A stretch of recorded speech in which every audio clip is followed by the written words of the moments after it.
কিছুদিন আগে আমি আমার এক কলিগের সঙ্গে কথা বলছিলাম ঢাকা শহরের এই যে অ্যাক্সিডেন্ট হচ্ছে বিভিন্ন জায়গায় এইসব বিষয়গুলো নিয়ে।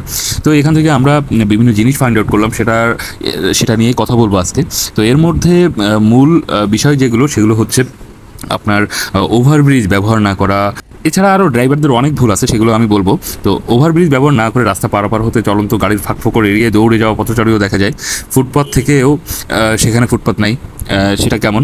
যেখানে ফুটপাথ থাকার কথা সেখানে দোকান, অনেক জায়গায় গাড়ি পার্ক করে রাখে, এতে পথচারীদের কিন্তু বিপদে পড়তে হয়। আর এই বাধ্য হয়ে পথচারীদের কিন্তু রাস্তায় নেমে হাঁটতে হয় যেখান থেকে গাড়ি চলে।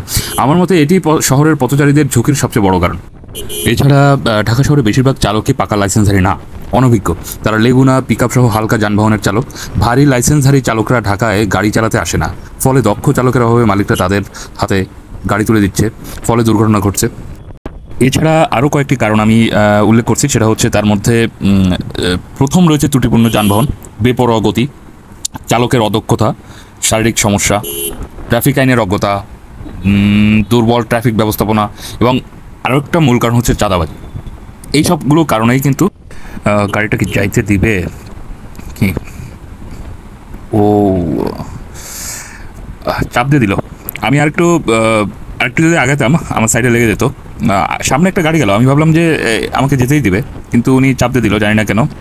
যাই হোক, আচ্ছা, যেটা বলছিলাম সেটা হচ্ছে যে এছাড়া ড্রাইভারদেরও কিন্তু অনেক ভুল থাকে। আর ড্রাইভারদের ভুলই বেশি থাকে, কারণ প্রত্যেকটা যাত্রী কিংবা যারা পথচারী আছে তাদের একটা ভয় থাকে যে রাস্তায় আমি নামবো যখন, তখন কোনো গাড়ি এসে আমাকে আবার মেরে দিল কিনা, কিংবা গাড়ি এসে আমার উপরে উঠিয়ে দিল কিনা, এই সবগুলো নিয়ে বিভিন্ন ধরনের ভয় থাকে। দেখুন, কোনো রাস্তায় সোজা এককভাবে চলে না কিন্তু, তাই না? রাস্তার বাঁক থাকেই, সেখানে ডানে বামে বাঁক, ইউটার্ন থাকবেই। অমনোযোগীভাবে নিশ্চিন্তে গাড়ি ড্রাইভ করতে থাকলে আর সামনে হঠাৎ কোনো বাঁক চলে এলে অপ্রস্তুত অবস্থায় হুট করে গাড়ি টার্ন করে গেলেন, কিংবা ইউটার্ন নিলেন, কিংবা আপনি ডানে গেলেন বামে গেলেন, এভাবেই বড় বড় দুর্ঘটনাগুলো ঘটে। এছাড়া ড্রাইভিংয়ের সময় দুর্ঘটনা ঝুঁকি এড়াতে চাইলে রাস্তার বাঁক, ইউটার্নগুলি দেখে শুনে খুব সাবধান এবং যথাসময় গাড়ির ইন্ডিকেটার জ্বালিয়ে অপরকে সতর্ক করেই তবেই পার হতে হয় কিংবা পার করতে হয়। একই পরামর্শ রাস্তার লেন পরিবর্তন করার সময়, কারণ আপনার রাস্তায় যদি আপনি যে লেনে গাড়ি চালাচ্ছেন, আপনি অপর লেনে যাইতে হলে অবশ্যই আপনাকে ইন্ডিকেটর ব্যবহার করতে হবে। এই ছোট ছোট কারণগুলো যদি আপনি মেনে চলেন, অবশ্যই আপনি দুর্ঘটনা থেকে বাঁচতে পারবেন। আরেকটা ছোটো একটা কারণ আছে, যেটার জন্য বেশিরভাগ সময় আপনার বাঁক নেওয়ার সময় কিংবা ডানে বামে যাওয়ার সময় দুর্ঘটনা হয়, সেটা হচ্ছে আপনার লুকিং গ্লাস। আপনি যদি লুকিং গ্লাসটা ফলো না করেন, তাহলে কিন্তু দুর্ঘটনা আপনার 80% হবেই। কারণ যে রোডটাতে আপনার গাড়ির ফ্লো থাকে, গাড়ির চলাচল বেশি থাকে, আপনি যদি সেখানে ডানে বামে যেতে চান, অবশ্যই আপনাকে লুকিং গ্লাস ফলো করে, আমার পিছনে কোনো গাড়ি আছে কিনা সেটা ফলো করে আপনাকে ডানে বামে যেতে হবে। সো লুকিং গ্লাস খুবই ইম্পর্টেন্ট একটা জিনিস, সেটা মানে ড্রাইভ করার জন্য, সেটা বাইক হোক, সিএনজি হোক, কিংবা প্রাইভেট কার হোক, বাস হোক, এভরিথিং, প্রত্যেকটা গাড়ির জন্য লুকিং গ্লাস খুবই গুরুত্বপূর্ণ। আরেকটা বিষয় খুবই মনে রাখা দরকার, সেটা হচ্ছে সড়ক পথ কোনো রেসিং ট্র্যাক নয়। আমি আবারও বলি, সড়ক পথ কোনো রেসিং ট্র্যাক নয়। এই কথাটি সবাই জানলেও মানতে ভুলে যান অনেকেই। প্রতিযোগিতা করতে চান আশেপাশের গাড়ির সাথে, কিংবা জেদ ধরে ফেলেন যে সামনে থাকা গাড়িটিকে আমার টেক্কা দিতেই হবে। বেশিরভাগ ক্ষেত্রেই দুর্ঘটনাতেই শেষ হয় এই রেসের ফলাফল।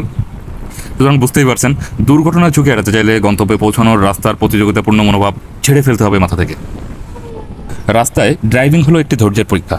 অনেক সময় গন্তব্য খুব কাছাকাছি থাকলেও ইউটার্ন না নিয়ে শর্টকাটে গন্তব্যে পৌঁছাতে অনেকে উল্টা পথে ড্রাইভ করতে করতে এগিয়ে যান। এভাবে ঘটে প্রচুর দুর্ঘটনা। মনে রাখতে হবে, উল্টা পথের বাহন দুর্ঘটনার কারণ। ইউটার্ন যতই দূরের হোক না কেন, সামান্য সময় বাঁচাতে আপনার জীবন কেন বাজি রাখছেন? মনে রাখুন, আপনার পরিবার পরিজন আপনার ফেরার অপেক্ষায় আছেন। আরেকটা গুরুত্বপূর্ণ পয়েন্ট বলি, সেটা হচ্ছে শুধু বেশি গতি নয়, কিছু ক্ষেত্রে গতি কমানোও হতে পারে দুর্ঘটনার কারণ। কিভাবে? পেছন থেকে আসা বাহন ও তার গতির দিকে খেয়াল না করেই যদি হঠাৎ করে আপনি গতি কমিয়ে দেন, তাহলে কিংবা গাড়ি থামিয়ে ফেলেন, তাহলে মারাত্মক দুর্ঘটনার ঝুঁকি থাকতে পারে, হয়তো হতেও পারে প্রাণঘাতী। অর্থাৎ নিরাপদ ড্রাইভিংয়ের জন্য চালকের সম্পূর্ণ নিয়ন্ত্রণ থাকতে হবে গাড়ির গতির উপরে। দুর্ঘটনায় মৃত্যু আমরা কেউ দেখতে চাই না। আমাদের অতি প্রয়োজনীয় বা শখের গাড়িগুলো যেন অকালে মৃত্যুর কারণ না হয়। যেহেতু একটি গাড়ি চলন্ত অবস্থায় তার পুরো নিয়ন্ত্রণটাই থাকে গাড়ির চালকের হাতে, সেই হিসেবে বলা যায় ড্রাইভিংয়ের সময় বেশ কিছু বিষয় গাড়ির চালকের সচেতনতা ও সতর্কতাই দুর্ঘটনার ঝুঁকি কমিয়ে দিতে পারে অনেকাংশে।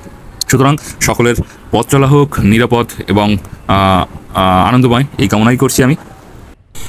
এখন একটা সিগন্যালে পড়ে গেলাম, তো আজকের মতো ভিডিওটা এখানেই শেষ করছি। আশা করি আপনাদের ভালো লাগবে। আর অবশ্যই আমার জন্য দোয়া করবেন, সাবধানে বাইক চালাবেন, গাড়ি চালাবেন। আর ভিডিওটা লাইক করবেন, সাবস্ক্রাইব করবেন, শেয়ার করবেন।